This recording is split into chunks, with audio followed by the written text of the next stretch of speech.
다 함께 찬양하시겠습니다.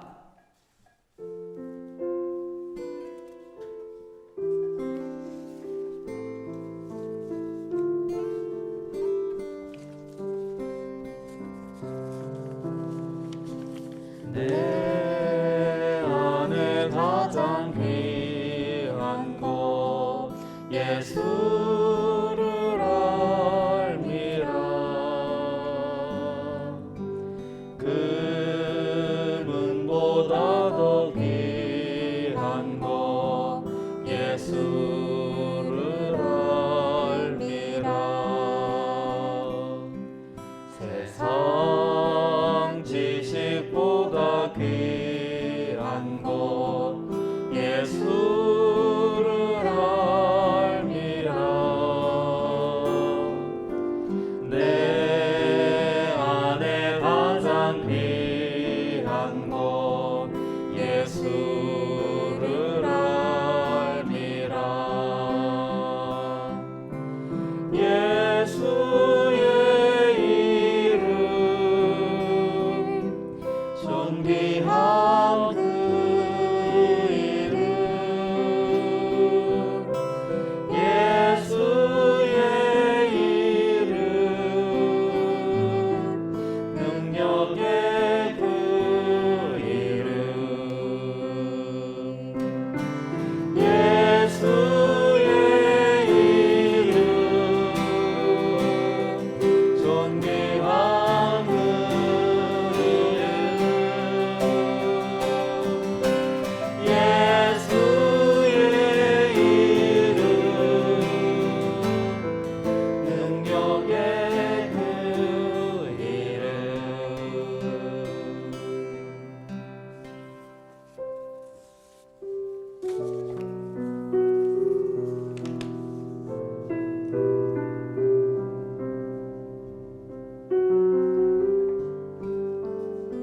오소서 주님, 나의 마음은 선한 것 하나 없습니다. 그러나 내 모든 것 주께 드립니다. 사랑으로 안으시고 날 새롭게 하소서. 오소서 주님, 나의 마음은 선한 것 하나 없습니다. 그러나 내 모든 것 주께 드립니다. 사랑으로 안으시고 날 새롭게 하소서. 주님 마음 내게 주소서. 내 아버지 주님 마음 내게 주소서. 나를 향하신 주님의 뜻이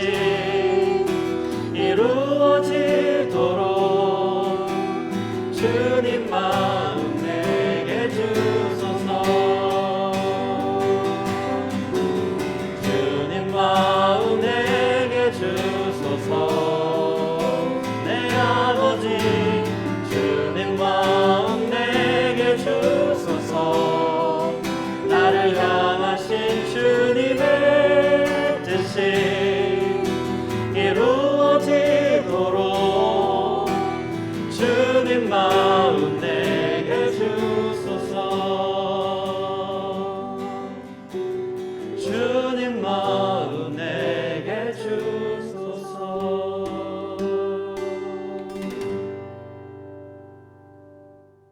안녕하세요. 수요 사경회를 찾아주신 시청자 여러분, 벙커원교 여러분 환영합니다. 이경은입니다.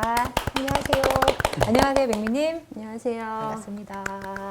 안녕하세요, 수도사님. 네, 반갑습니다. 반갑습니다. 안녕하세요, 한문도 목사님. 네, 세면설학기 한문덕입니다. 반갑습니다. 수도사님, 네. 제주도는 잘 다녀오셨어요? 제주도 예, 어떠셨어요? 여러분들의 걱정과 관심으로 잘 갔다 왔습니다. 어땠어요? 아, 첫째 날, 둘째 날 비 쫄딱 맞고요. 네. 네.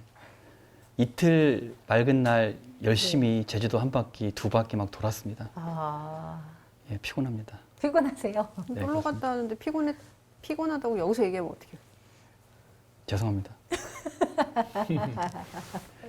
예, 그쵸, 지난번 방송에도 말씀드렸던 것처럼 바닷속으로 들어가는 여행만 해서 제주도를 진짜 접하지 못했는데 요번에는 예, 바다를 안 들어가고 열심히 눈이 또 이렇게 때 열심히 천백고지도 올라가서 뭐 자연을 만끽하면서 비자림도 갔다가 예, 뭐 웬만한 네네. 그 관광객들이 방문할 수 있는 곳들은 스쳐 지나갔습니다. 스쳐 지나가셨어요? 네. 바이크를 타고 이렇게 휘 네, 스쳐 지나가셨다는 너무 얘기죠? 그리고 뷰가 좋은 전망 좋은 카페도 스쳐 지나갔습니다. 아, 그래요? 그 네. 뭐 하신 거예요? 그래서 그냥 달렸습니다. 그냥 달리셨어요? 네, 그렇습니다. 아무튼 그래도 네. 일주일 동안 그 유튜브라든가 그 외부의 어떤 것도 노출되지 않은 상태에서 그냥 자연과 함께 있다 보니까 좀 이렇게. 그것만큼 좋은 건 없더라고요. 그렇죠. 네, 그래서 잘 그러게요. 지나고 왔습니다. 아, 네. 잘하셨습니다. 네. 네. 목사님은 오늘부터, 이번 주부터 네. 그 안식년이시죠? 5월 1일부터. 5월 1일부터. 주일부터요. 주일부터. 네, 네. 주일날 그래서 교회는 안 갔죠. 그 오 목사님이 또 교회 안 바쁘시던데요, 가시면 근데? 느낌이 어떠세요? 뭐 그냥 교회 안 간 거죠, 뭐. 아, 그래요? 특별한 거 없으세요? 네, 그냥 집에서 가족하고 예배 드렸어요. 온라인으로. 네, 이제 아, 그렇죠. 그래요? 잘 드렸어요. 우리 생명사랑교회 유튜브 좋더라고. 그래요? 이번 근데- 주가 어린이 주일이어가지고 어린이들이 네. 브이로그 찍어서 뭐 올리기도 하고 그래가지고 잘 예배하고. 네. 얼굴 책에 보니까 네. 주례도 하신 것도 올려놓으셨던데. 그거는 29일 날. 어, 예, 아니 30일 날이구나. 4월 30일. 예, 5월, 예. 5월 1일. 예, 4월 30일 날 후배가 주례까지 아니고 주례 없는 결혼식인데 네. 어머, 혼인 서약 성혼 선포는 하객 대표가 어, 해주면 좋겠다고 하객 대표로 선배님이 와서 하라 그래서. 오, 네. 네, 뭐 내가 줄이 없는 좋아하는 결혼식 후배라서. 괜찮네요. 네, 많이 해요 요즘에는 주례 그래요? 없는 결혼식을. 아, 예. 괜찮죠. 앉아서. 네, 네. 네. 뭐 그렇게 보내죠. 아, 안식년 아직 안식 못하고. 그러세요. 근데 하긴 6월, 그러시네요. 6월 초까지는 안식을 할 수가 없어요. 강의가 강의 많고 있으셔서요? 뭐가 좀 많아가지고. 네. 네, 그냥 안식할 수가 없고 뭐 그렇습니다. 내일 가던 교회를 목사님이 설교 안 하시고 설교를 듣는 기분은 어떨까 궁금했습니다. 아, 네. 그 네. 전국에 계신 많은 그 생명사랑교회 음, 구독자 및 시청자분들께서 네, 네. 목사님의 안식년의 어떤 기쁜 소식을 듣고 음. 물밀듯이 어떤 그 접촉을 하고 있지는 않습니까? 아니, 물밀듯이는 아니고 네, 지난주에 저 수요사경회 때 네, 이번 주 금토 네. 제가 이제 속초 양양 그 일이 있어서 간다 그랬더니 연락이 한 군데서 왔어요. 아, 예, 그래서 그분도 저녁 때 잠깐 살짝 뵐라 그래요. 예, 수요사경회도 듣고 우리 생명사랑교 유튜브도 아마 몇 번 들어오신 것 같은데 멀어서 우리 교인이 되기 어렵지만 그래도 어떻게 연결의 끈을 갖고 싶다고 그러시더라고요. 아, 우리 교회로 전화를 하면 네. 제 전화번호로 착신이 돼 있어가지고 아. 제가 받을 수 있거든요. 그래서 저한테 직접 전화했는지 교회로 전화했는지는 모르는데 네. 교회로 전화하셨는데 이제 제가 받아서 아, 이제 보통 다 제가 받는데 전화하신 분들이 네. 제가 받을 거라고 예상을 못 하세요. 그렇죠. 예, 뭐 약간 또 규모 있는 교회는 네. 다 사무 직원이 받을 그럼요. 거라고. 우리 생명사랑 교회는 되게 작은 교회여서 주로 다 제가 받는데 그걸 모르시고 아, 무슨 대단히 큰 교회처럼 생각하시는 분들도 계셔요. 어쨌든 큰 교회죠. 예, 뭐 그렇습니다. 그래서 네. 그 안식년이지만 지난번에 말씀드렸듯이 노예가 말하는 재연수년 네네. 예, 그런 의미도 있어가지고 지금 제가 페이스북에다가 여러 가지 안식년 프로젝트 해가지고 뭐 1번 몇 번 이렇게 막 써놓고 있는데 네. 그 중에 하나가 목사고시 6월 6월 네. 21일 날 우리 기장 네네네. 전사님들이 이제 목사 수련생들이죠. 네네. 분들이 목사고시를 보셔요. 근데 우리 교회 또 두 분이나 계셔가지고 이번 기회라도 같이 공부를 해볼까? 아, 해가지고 그래서 목사고시. 그래서 제가 쭉 읽으면서 네. 목사고시 자료집이 있어요. 그 헌법하고 정치 치리 총남집을 읽어야 되는데 쭉 읽어보면서 시험 문제 이 정도 나와야 되지 않을까? 뭐 이런 거 이렇게 정리해가지고 예상문제까지. 매일매일 제가 페이스북에도 올려놓지만 우리 교회 두 분 전사님에게 보내거든요. 아, 네. 첫날 보냈더니 두 분이 다 빵 터져가지고 아, 아침에 이렇게 딱 온 거지 메시지가. 그랬더니 1번 뭐 이런 거 어, 문제. 네네네. 모세오경을 순서대로 쓰시오. 아. 그래서 우리 두 분 중 한 분은 답을 바로 보냈어. 네. 머릿속에 있는 거. 근데 몇 개 못 적었더라고. 그래서 음. 이건 더 공부해야겠다. 뭐 이제 이렇게 아는 거고 한 분은 열심히 공부하겠습니다. 목사님. 답안 보내고. 학원 선생님 같아요. 예? 학원 선생님 같으시고. 그러니까요. 예, 저도 한번 그 옛날 기억을 떠올리면서 근데 은근히 어려워요. 어려울 것 같아요. 예, 외울 것도 많고. 네. 예, 하여튼간 사실 지금은 그렇게 보내고 있습니다. 그래서 이번 주는 여러 군데 가요. 그러세요. 예, 수요일 날은 우리 군산에서 우리 교회 예배를 지난 1년 동안 작년 내내 예배를 드리신 두 가정이 있어요. 그 소식을 듣고 거기 진짜 찾아뵙고 우리 올란 교인 하시려고 하셔서 그리고 목요일 날은 5월 5일 어린이날인데 저희도 모처럼 만에 가족이 다 모이려고 그래요. 제 여동생, 남동생 가족, 우리 부모님 좋은 시간 네. 되시겠네요. 댁에서 그리고 아까 말한 대로 금토는 이제 네. 속초 양양 가서 속초 양양 가시고. 거기에 우리 후배 전수사님이신데 속초에 멕시코 음식점을 차리셨어요. 네. 예, 그리고 그걸 음식 가게도 하시고 그다음에 이제 뭐라 해야 되나 그 목회도 하시는 그런 네. 아주 자비량. 자비랑 목회 하는 거죠. 속초는 근데 한번 괜찮아요. 가봐야겠네요. 그래서 제가 가서 먹고 가봐야겠다. 사진을 몇 개 찍어가지고 네. 다음번 네. 수요 사경회 때 우리 올릴 수 올려주세요. 있도록 예, 네, 그래서 네. 그 그래서 속초에 가시는 분들은 네. 다 우리 그 전사님 들려볼 수 예, 있도록. 전사님한테 좀 들려서 네. 맛있는 멕시코 음식을 드시면 좋지 않을까. 재밌을 것 혹시 같아요. 목사님이 올려놓으신 그 사진에 저가 있을 수도 있습니다. 핑계 생기셨네요. 핑계 하나 잡으셨어요. 속초 가고 싶네요. 네, 좀, 열심히 정비해서 가도록 하겠습니다. 네. 예, 그래서 하여튼 뭐 제가 보면은 저 스케줄을 봤더니 5월, 6월은 너무 바쁠 것 같아요. 제가 노회 부서기가 돼가지고 노회 일도 많고 정치부 서기도 돼가지고 진짜 바쁘게 사세요. 그 용민님과 정말 같이 그 대단하세요. 공부하시는 것도 있잖아요. 거기는 이제 아까 말한 대로 우리 네. 목사 수련생들 네, 도와주면서 그냥 같이 시험 공부하라고. 야 대단하십니다. 하여튼 그러고 있습니다. 네. 너무 많네요. 자, 누구 진행할까요? 질문? 예, 네, 질문도 저희 하셨는데 한번 말하면. 이번에도 예, 질문한 게 있었습니다. 이거 먼저 말씀드릴게요. 서민혁님이십니다. 매주 귀한 말씀에 감사합니다. 기다리고 기대하는 일주일입니다. 저는 미국 버지니아에서 살고 있는 교포입니다. 바울이 디아스포라 유대인이라고 하니까 이민자로서 묘한 공감대도 생기네요. 제가 드리고 싶은 질문은 요즘 영국 청교도 신학자인 존 오웬의 책을 소개받고 읽습니다. 관련하여 죄와 죄들이라는 것에 관심이 있는데 잘 이해가 되지 않아요. 감히 목사님의 해석으로 이해하고 싶습니다. 설명 부탁드립니다. 라고 질문하셨습니다. 죄와 죄들에 관하여거든요. 예, 그 존 오웬이라고 하는 네. 그 청교도 신학자는 존 버년, 우리 유명한 네네. 철로역정 쓰신 존 버년 그분 시대 같은 신학자라고 알려져 있죠. 그리고 죄에 관련된 책들을 많이 쓰셔가지고 아마 그 복음주의 진영 네. 그런 데서 많이 읽는 책으로 알고 있어요. 근데 제가 존 오웬을 잘 알지는 못해요. 네. 다만 이제 죄와 죄들, 그러니까 존 오웬이 죄와 죄들이라고 말할 때 그게 어떤 뜻인가? 이거는 뭐 아주 간단하게 설명할 수 있죠. 예, 근데 간단하게 설명을 하되 다음번에 바울이 생각하는 이제 죄의 네. 문제가 있거든요. 그리고 그리스도교가 죄의 문제에 대해서 깊이 고민하기 때문에 그리고 그것과 관련해서 구원과 다 연결되잖아요. 그래서 그거는 언제 한번 따로 시간을 내서 바울에 있어서 구원이 뭔고 죄가 뭔지는 얘기할 건데 네. 죄와 죄들이라고 할 때 가장 이제 큰 오해, 그리스도인들이 하는 오해는 범죄 행위들 있잖아요. 네. 네. 법을 어기는 범죄 행위들을 그것들만 말하는 건 아니에요. 그리스도교가. 그것도 물론 당연히 포함되죠. 죄들 안에는. 네. 근데 그것들만 아니고 죄라고 하는 거는 근원적으로는 하나님 중심으로 살지 않고 내 중심으로 살려고 하는 모든 존재의 경향성이에요. 그렇죠. 예. 예. 그러니까 누구나 다 자기 중심으로 살려고 하잖아요. 사실은 그 당연한 거예요. 저는 죄 덩어리네요, 그러면. 그는 다 그게 누구나 바로 그렇죠. 다 누구나 그렇죠. 네. 사실은 누구나 바울 그렇죠. 사도가 네. 예, 그렇게 죄인 아닌 사람은 없다. 모든 인간은 죄 아래 있다. 네. 이런 말 할 때 그것은 존재의 문제예요. 존재.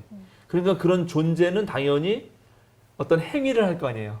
행위들은 다양하겠죠.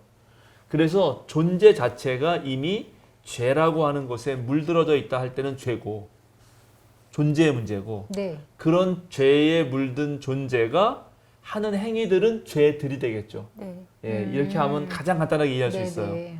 그런데 그러면 그 죄가 아까 사회적 범죄 이런 거 아니라 그랬잖아요. 네. 그러면 죄라는 거를 그런 뭐 크라임, 그죠? 예, 또는 크리미널 뭐 이런 걸로 해석 안 하면 뭘로 해석하면 가장 좋겠냐 할 때 그건 역시 우리들이 가지고 있는 이제 신학적으로는 피조성, 창조된 자죠. 창조하는 자가 아니라 그 다음에 유한성 이런 거로 생각할 수 있어요. 사실은 또 이제 피조성과 유한성을 또 다른 말로 하면 남에게 의존해야만 살 수 있는 존재죠. 네. 예, 그걸 네. 우리 잘잘법에서 김학철 교수님이 아주 참 잘 설명하셨는데 그래서 빚진 자라고 또 표현했죠.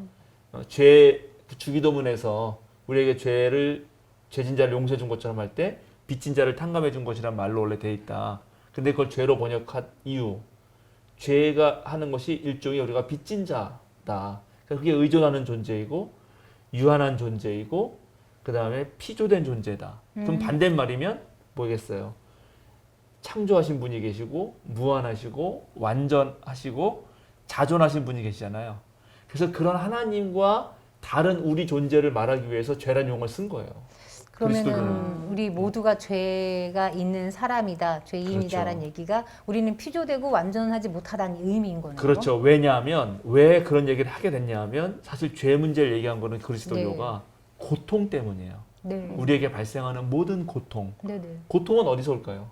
죄에서 온다고 하잖아요. 그렇죠. 그렇죠. 그럴 때 그 죄가 뭐냐면 우리의 바로 연약함. 우리의 연약한 유한성 때문에 오는 거예요. 네. 우리가 연약하지 않으면 고통이 올 리가 없죠. 그렇죠. 그렇죠. 그러니까 바로 그러면 그 연약함, 부족함, 뭐 아까 다 말한 유한성 네. 다 마찬가지입니다. 거기서 고통이 올 수밖에 없는데 그럼 그 고통을 어떻게 하면 최소화할 수 있을까? 아, 그죠? 네. 어떤 면에서는 유한성 이런 거는 불가피한 거 아니에요? 그렇죠. 예, 근데 불가피한 거니까 그 자체로 오늘날 나쁜 의미에서 죄라고 말하기 좀 그래요. 그렇잖아요, 당연히. 네. 그런데 그것이 어느 순간 정말 고통을 유발하는 네. 죄로 바뀌는가? 그게 바로 자기만을 생각하는 거. 유한한데 자기 중심만 생각하는 거야. 맞다. 그 뭔지 네. 알겠어. 남을 생각하지 않고. 나는 의존적인 존재라서 사실은 내가 살아가는 건 누구의 도움인데 네. 도움을 받아 살아가는 네, 건데 네, 네. 그걸 잊어버려요. 아. 나만 위해 그런 건 필요 없고. 그러면 그게 결국 고통을 야기하게 되죠. 그럴 때 고통이 야기가 된다. 그렇죠. 당연히 그렇죠. 그런 고통은 나한테 야기가 되나요? 남한테 야기가 되나요? 다 되죠. 나와 남에게 그렇죠. 동시에? 자기가 유한한데 네. 전능자라고 생각하면 네. 자기를 너무 과도하게 믿어요. 아, 예. 힘들겠네요. 예, 그럼 힘들죠. 사실은 네, 그 네. 이제 그런 게 없다라고 말할 수 없는 게 제가 자주 예를 드는 건데 누구나 사람은 다 자기를 좋아해요. 다 자기가 제일 예쁘고 제일 잘생긴 줄 네네네. 알아요. 우리 네. 소사님이 그래요. 아무리 못생겨도 맞아요. 제가요? 네. 세상에서 있잖아요. 객관적으로 이 너무 놀리신다. 뭐지? 그 수학적, 기하학적 비율이 네. 별로 아니더라도 모든 사람 핸드폰을 주어주면 전부 다 셀카를 찍거든. 수사님 인스타 보면 깜짝깜짝 놀래요. 그러니까 이제 왜 그러는가? 맞네요. 네. 그러네요. 우리가 왜 그러는가 잘 생각해 보면 네. 다 누구나 자기를 너무 사랑하거든요. 자기 목사님, 애에 그거는 빠져 있어요. 자존감이 높다라고 표현해 주시면 안 될까요? 이제 그런 거 되게 잘 구분해야 됩니다. 자존감, 자신감, 네네네. 자부심 이런 거 다 예, 예. 구분되거든요. 그렇군요. 네. 전 예, 그는 그 자존감이 높은 건 좋은 거죠. 네. 예, 그런데 이제 그게 어느 순간 자만심과 자기애 이런 건 약간 다른 문제입니다. 그래서 그렇죠. 예, 이제 그런 식으로 자기를 최고로 생각합니다. 네. 잘 생각해 보면 누구랑 대화하다가 내가 틀렸다는 걸 알았을 때 우리가 엄청 부끄럽거든요. 그렇죠. 그렇죠. 근데 그 부끄럽죠? 부끄러움을 느끼는 것 자체가 벌써 자기가 틀릴 수 없다라고 하는 아. 자기는 완벽한 존재일 거라고 하는 착각인데 네, 난안 네. 그래. 나도 모르게 생각해요. 음. 나도 모르게 그렇게 생각해가지고 대부분 대부분 사람들은 자기가 틀린 걸 알았을 때 부끄러움을 느껴요. 음. 근데 원래 나는 그런 존재다. 그럼 뭐 그렇게 뭐 안 부끄러워. 안 부끄러울 수 있나 원래 그런데 뭐 그런데 보통 그렇지 않을 수 있기 때문에 이제 보면 그런 걸 잘 살펴보면 우리가 얼마나 자기 중심적으로 살아가는가를 생각해 볼 수 있습니다. 그래서 이제 그런 식으로 죄를 한번 이해해 보고 그래서 그런 존재가 하는 행위들 중에 그것이 자기 자신에게 또는 남에게 고통과 피해를 줄 때 그런 것들을 우리는 죄들이라고 부른 거고 그런 죄들을 지을 수밖에 없는 우리의 유한성 그 자체를 죄라고 그리고 그 죄는 이미 아담 때부터 뭐랄까요 그렇죠. 사회 구조적으로 네네. 어느 정도 틀 지어 있어서 태어나면서 자란 아이가 무슨 개인이 무슨 죄가 있겠어요. 그러나 그렇죠. 그런 사회 구조적 어떠한 죄의 속에 태어나니까 그 살아가는 것 자체가 이미 누군가에게는 뭐 이런 생태학적으로 이해하면 돼요. 그죠? 우리가 막 일회용 기저귀 막 쓰고 애도 예. 먹고 그럼 그 모든 게 연결 안 될 수가 없잖아요. 그런 네네. 식으로 이해할 수 있습니다. 근데 물론 존 오웬은 이제 약간 다르게 다 다르게 얘기합니다. 다르게 얘기하고 또 세부적으로 얘기하는데 그거는 이제 존 오웬 신학을 봐야 되는 네네네. 거고 저는 일반적으로 기독교가 말할 때 죄와 네. 죄들 나누면 이렇게 얘기할 수 있어요. 재미있어서 좀 더 듣고 싶고 좀 더 이제 질문을 하고 싶은데 우리 맞아요. 과정이 그거는 있으니까, 예. 다음에 우리가 바울의 죄 얘기할 네, 때 한번 더 조금 하면 더 얘기해 재밌을 봅시다. 것 왜냐면 같아요. 바울의 칭의론 같은 거 이제 네. 할 때 바울이 생각하는 구원론, 네네. 바울이 생각하는 예수님이 뭐고 이런 거 할 때 더 자세하게 한 번은 다뤄야 될 거예요. 그러니까요. 네네. 그리고 뭐 자신감, 자존감 이런 내용도 한번 다시 들으면 재밌을 것 같은데 네, 지금 네. 시간이 없으니까. 그렇죠. 오늘은 네, 오늘 할 거 오늘 합시다. 할 걸 해야 되니까요. 자, 이제 그 지난 두 번에 우리 118강과 119강에 걸쳐서 네. 그리스도 이전의 바울을 정리했습니다. 이제 그거 살짝 우리 정리하면서 오늘 넘어가야 되겠는데 다소 출신이고 그죠? 로마 시민인 네. 디아스포라 유대인인데 그러나 자신은 열성적 바리새인이었어요. 그죠? 네.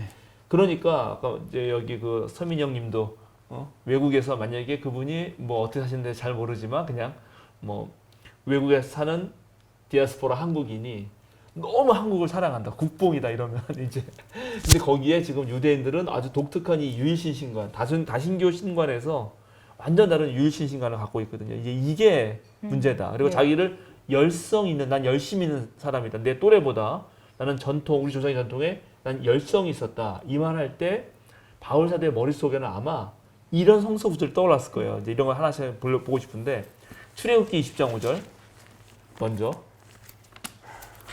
다른 분은 신명기 4장 24절 찾아주시고 신명기 6장 15절도 찾아주시고 그렇게 한번 하죠. 출애굽기 20장 5절이요. 네, 유명한 우리 10계명의 한 구절이죠. 네, 요거는 제가 보겠습니다. 네.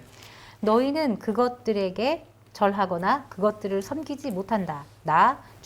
주 너희의 하나님은 질투하는 하나님이다. 나를 미워하는 사람에게는 그 죄값으로 본인뿐만 아니라 3, 4대 자손에게까지 벌을 내린다. 네, 좋습니다. 신명기 4장 24절. 주 당신들의 하나님은 삼키는 불이시며 질투하는 하나님이십니다. 네, 신명기 6장 15절. 너희 가운데 계시는 주 너희의 하나님은 질투하는 하나님이시니 주 너희의 하나님이 분노하시면 너희를 땅 위에서 멸하실 것이다. 하나님이 질투한다고요. 질투하죠. 근데 이 질투한다는 말이 바로 바울이 말한 열심 있는 하고 똑같은 단어예요. 똑같은 말이에요. 질투와 열심. 그러니까 하나님도 열성적인 분이고 열심히 있는 분이고 이런 거예요. 하나님이 그러니까 지금 하나님이 다른 신 섬기는 놈들 다 멸해버린다. 그런 마음이 있잖아요. 근데 여기서 이제 멈추시면 괜찮은데 하나님이 뭐 멸하시기까지. 그 멸하죠. 예, 멸하는 거예요. 그런 거죠. 최근에 이거 말하면 시간이 많이 길어지려나? 나중에 자를 수도 있고. 네. 최근에 어떤 유튜브 영상에 불륜 남녀가 그 어느 호주 공항 어디 뉴질랜드인가 무슨 어디 여행 떠나기 위해서 공항에 있는데 그 아내가 와가지고 막 여자 막 때리고 막 남편 때리고 이런 유튜브가 있나 봐요. 네, 저도 그거 본 것 같습니다. 저는 실제 김포공항에서 봤어요. 그런 거 봤어요? 근데 그 진짜 제 김포공항에서. 아내가 보고 막 놀래가지고 이거 저는 보라고. 현장에서 본 적 있어요. 그러니까 예를 들어서 자 그거 당연히 이해가 되죠. 네. 사랑은 원래 네. 질투의 화신이 되는 거예요. 하나님만 사랑해야지. 사랑이란 조건은 배타적이어야 되지. 네네. 내가 얘도 사랑하고 얘도 사랑하고 그거 안 되잖아요. 안 되죠. 약간 이제 이런 네네. 게 있는 거죠. 물론 사랑의 보편성이라는 것도 있는데 네네. 이제 이런 의미에서는 그렇단 그 말이죠. 보편성이 어디서부터 어디까지인가요? 네, 그 이제 그럴 때 사랑은 약간 다르죠. 보편적 사랑이라는 건 약간 다른 측면인데 예를 들어서 남녀간의 사랑을 생각해 보면은 이런 질투하는 하나님 그쵸. 그리고 다른 여러 신 할 때는 네네. 이해가 되는데 하나님도 이러신데 이제 이런 하나님이 그럼 내가 택한 백성이 있잖아요. 그럼 그 네. 백성도 나를 사랑해야 되는 거 아니에요? 나도 너희를 그렇게 사랑해 주는 거니까 이런 관계 속에서 어떤 말이 나오냐면 또 레위기 20장 22절에서 26절 그러므로 너희는 내가 세운 모든 규례와 내가 명한 모든 법도를 지켜 그대로 하여야 한다. 그래야만 내가 너희를 데리고 들어가서 살게 할 그 땅이 너희를 토해내지 않을 것이다. 너희는 내가 너희 앞에서 쫓아낼 민족의 풍속을 따라서는 안 된다. 그들이 바로 그런 풍속을 따라 살았기 때문에 내가 그들을 싫어하였다. 내가 전에 너희에게 말하였다. 너희가 그들이 살던 땅을 물려받게 될 것이다. 나는 그 땅을 너희가 가지도록 주겠다. 그 땅은 젖과 꿀이 흐르는 땅이다. 나는 너희를 여러 백성 가운데서 골라낸 주 너희의 하나님이다. 그러므로 너는 정한 짐승과 부정한 짐승을 구별하여야 한다. 부정한 새와 정한 새를 구별하여야 한다. 내가 너희에게 부정하다고 따로 구별한 그런 짐승이나 새나 땅에 기어다니는 어떤 것으로도 너희 자신을 부정하게 해서는 안 된다. 나 주가 거룩하니 너희도 나에게 거룩한 사람이 되어야 한다. 나는 너희를 뭇 백성 가운데서 골라서 나의 백성이 되게 하였다. 네, 그렇죠. 여기 맨 마지막에 앞에 쭉 설명한 다음에 네. 나 주가 거룩하니 너희도 나에게 거룩한 사람이 돼야 된다. 네. 그러면 이런 말들이 이제 철저한 바리새파 유대인, 그죠? 이 바울에게 다 아주 속속들이 들리는 거죠. 네. 그러니까 절대 난 이방인하고도 상종하지 않겠다. 이방인이 먹는 음식 안 먹는다. 그죠? 그다음에 그런 어떤 이방인 풍속 절대 안 따른다. 물론 이제 그것의 구약 신학적 해석은 분명히 있습니다. 이방신들은 계급적 질서를 옹호했고 야훼 하나님은 평등 질서를 말해요. 그러니까 그거를 상종하는 순간 너무 쉽게 계급적 질서에 빠져들어요. 그게 효율적이고 뭐 이런 것이 있기 때문에. 이제 뭐 그건 그런데 어쨌든 이런 생각을 가지고 있던 사람이 바울이었단 말이죠. 그러니까 바울의 입장에서 더러운 것과 깨끗한 것, 순수하신 하나님 따라서 나도 순수하고 싶은데, 근데 순수한 내가 이방 또는 지난번에 말씀드렸던 아마레츠 땅의 놈들, 뭐 그다음에 이방 풍수에 물들었던 저 사두개파나 이런 놈들하고 섞이는 것 자체가 안 되는 거죠. 그런데 그런 놈들과 섞여 있는 놈들 같은 것이 있었던 거죠.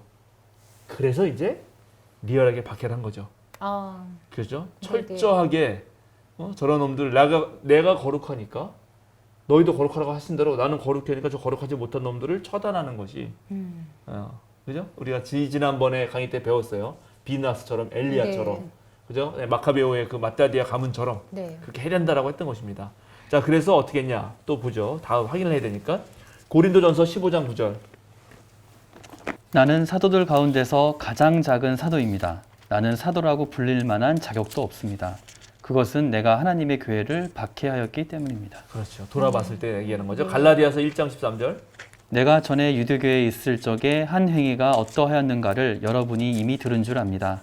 나는 하나님의 교회를 몹시 박해하였고 또 아주 없애버리려고 하였습니다. 예, 갈라디아서 같은 경우는 정말 바울의 진짜 편지인데 거기에 그렇게 자기 말하죠. 자기 신앙 고백을. 네. 빌립보서 3장 6절. 죄송해요. 목사님, 여기 1장 13절에 나는 네. 하나님의 교회를 네. 몹시 박해하였고, 이게 네. 이제 하나님의 교회가 네. 그 당시에는 없었지만 나중에 고백했을 땐 하나님의 그러니까 교회라는 게 이미 형성된 이후에 이걸 써서 여기 교회라는 단어가 있는 거죠. 그렇죠. 그렇죠. 그러니까 아니 당연히 그 에클레시아 할 텐데 에클레시아 말을 썼죠. 예, 그런 그러니까 바울이 맨 처음에 봤을 때 걔네들은 이단 무리였는데 나중에 예수님 만나고 나서 바뀐 눈으로 보니까 저거는 하나님이 부른 백성들의 모임이라고 보는 거죠. 근데 내가 그걸 박해했으니까 예, 나는 이제 사도는 사도인데 작은 사도다. 이건 또 나오긴 나올 겁니다. 어쨌든 네. 박해했다는 걸 명백하게 밝히죠. 네. 빌립보서 3장 6절도 읽어주세요. 네. 열성으로는 교회를 박해한 사람이요 율법의 의로는 흠 잡힐 데가 없는 사람이었습니다. 그렇죠. 여기 지금 율법의 의로는 흠잡힐 데가 없었다. 네네. 그러니까는 바울은 사실 예나 지금이나 똑같이 하나님을 섬기는데 최선을 다한 거예요. 그러네요. 예, 그 판단 미스였을 뿐이지. 근데 그러면 그때 왜 맨 처음에 그럼 첫 번째 판단이 뭐였냐가 중요하잖아요. 왜 박해했냐. 네. 그러니까 무엇 때문에 박해까지 이렇게 했냐, 이렇게 열심히 했냐가 중요한데 그게 이제 가장 중요한 것이 신명기 21장 23절. 일단 그것부터 먼저 찾아봅시다. 신명기 21장 23절. 그리고 다른 분은 갈라디아서 3장 13절을 찾아주세요. 그러나 너희는 그 죽음을 나무에 매달아 둔 채로 밤을 지내지 말고 그날로 묻어라. 나무에 달린 사람은 하나님께 저주를 받은 사람이기 때문이다. 너희는 주 너희의 하나님이 너희에게 유산으로 준 땅을 더럽혀서는 안 된다. 네, 그렇죠. 거기에 지금 나무에 매달려 죽은 자, 네. 나무에 매달려 있는 게 하나님의 저주받은 자라고 나옵니다. 갈라디아 3장 13절. 네, 갈라디아 3장 13절입니다. 그리스도께서 우리를 위하여 저주를 받은 사람이 되심으로써 우리를 율법의 저주에서 속량해 주셨습니다. 기록된 바 나무에 달린 자는 모두 저주를 받은 자이다 하였기 때문입니다. 이거예요. 여기 지금 바울이 네. 예수님의 십자가에 대해서 어떻게 생각했는지를 자기의 지금 편지에 말한단 말이죠. 그러니까 분명히 나무에서 매달려 죽은 자는 저주를 받은 자라는 이 신명기 말씀을 그대로 이해하고 있어요. 그럼 예수님은 저주를 받았다는 거예요. 네. 근데 예수님이 하나님의 아들이라는 사실을 모를 때는, 그죠? 네, 네. 그럴 때는 저는 그냥 저주받은 자예요. 그러니까 이제 저주받은 자를 쫓는 무리들이잖아요. 네. 네. 네. 그 율법을 어기는 자들이고. 네. 그럼 거길 당연히 박해하는 게 맞지. 네. 신명기 상황에서도 나무에 달리 죽은 자가 있었다는 얘기네요. 그럼 죄 지은 사람은 그렇게 죽였나 보네요. 그거는 신기하네. 아니 고금 네. 또 동서 고금동서라 하나? 네. 동서고금. 네. 고금동서 맞단 말이지 뭐. 네. 동서고금을 막론하고 다 나무에 매달았지 많이. 생각해보세요. 왜? 맞아요. 그렇게 죽었. 다 머리 잘라서 효수해가지고 다 걸어놓고 네네. 나무에다가 왜냐하면 고대의 형벌이라고 하는 네. 거는 전시 효과가 있어야 되거든요. 그래서 나무에 다 그래서 매달려서 보는 거 너도 이꼴 된다 법 어기면 아니면 이제 뭐 전쟁 나가서 우리한테 반란이 이렇게 너무 이렇게 혼낸다. 그래서 나무에 매달죠 보통은. 네, 많이 네네. 그게 효수 방법이든 몸 전체를 매달든 뭐 그 중에 어느 걸 하나 하든 그렇게 하는 거죠. 그런 예, 게- 그렇죠. 네. 그러니까 십자가도 그런 나무에 매다는 형벌 중에 가장 극악한 형벌 중에 하나였어요. 네. 정말로 그거는 너무 고통스럽기 때문에 이건 제가 영화 보니까 예. 그냥 산채로 사람들을 쭉 매달아 놓은 그쵸. 장면이 있더라고요. 그렇죠. 그러죠. 그는 이제 음. 십자가형은 제가 우리 예수님 할 때도 그때 자세하게 설명했었는데 그 바울이라는 영화 있어요. 바울이라고 하는 영화 몇 년 전에 개봉했어요. 거기 보면 이제 네로 같은 사람이 그리스도인들을 박해할 때 십자가 나무에 매달고 거기다 불을 붙여서 네. 가로등처럼 쓰는 그런 장면이 나오잖아요. 그러면 고대의 형벌은 극악무도한 거예요, 사실은. 아, 그러네. 예, 그러니까 인권이라는 개념이 아예 없었기 때문에 네네. 예, 그렇습니다. 네. 그래서 첫 번째 이런 게 하나 큰 거죠. 네네. 이건 이제 바울의 분명히 박해할 이유를 주는 거고, 그다음에 두 번째 가장 왜 이렇게 바울이 박해했는가는 뭐 잘 지난번에 한번 했지만 한 번 더 확인하면 사도행전 6장 13절. 그리고 거짓 증인들을 세워서 이렇게 말하게 하였다. 이 사람은 쉴새 없이 거룩한 곳과 율법을 거슬러 말을 합니다. 네, 이게 스테반입니다 지금. 이 사람은 쉴 새 없이 그죠? 네. 거룩한 곳과 어디? 이게 율법을 잘- 거슬러 말합니다. 요게 바울이 가진 똑같은 인상인 거죠. 이 그리스도인들에게 특히 헬라파 그리스도인들에게 거룩한 곳은 예루살렘, 네. 율법은 뭐 당연히 율법. 그러니까 그런 걸 훼손하는 놈들이란 이해였던 거예요. 그들이 지금 지도자 또는 메시아라고 말하는 놈은 하나님 저주받은 자고 바울 입장에서는 저놈들은 하나님의 거룩함을 훼손시키는 놈들이지 도저히 하나님의 사람이라고 볼 수가 없었던 거죠. 네. 그렇죠. 그런데 예수님을 만난 거죠. 바울이 다마스커스 사건에서 예수님을 보고 나서는 이제 완전히 달라진 거죠. 생각이. 자기는 그동안 철저한 바리새파로서 하나님의 거룩함을 닮아서 거룩한 존재로 살려고 했고 네. 그것이야말로 하나님 뜻대로 사는 일인데 그런데 하나님이 저런 암하레츠 그리고 자신의 아들을 십자가에 못 박는 방식으로 그렇게 뭔가 일을 하신다면 내가 뭐 틀린 것 아닌가? 내가 그동안 잘못 생각했던 거 아닌가? 하게 되는 거고 이제 바꾸는 거죠. 입장을. 제가 그건 좀 이따 볼 텐데 바로 그런 바울과 같이 뭐 바울처럼 이렇게 열혈은 아니었지만 똑같은 바리새파적 입장에서 당시 누구나 유대인이라면 바리새파형 유대인이라면 그렇게 행동했을 법한 사람이 또 사도행전에 바로 등장합니다. 오늘 그걸 좀 봐야 되는데 자 사도행전 10장 가이사라에 고넬료라는 사람이 있는데 그는 이탈리아 부대라는 로마 군대의 백부장이었다.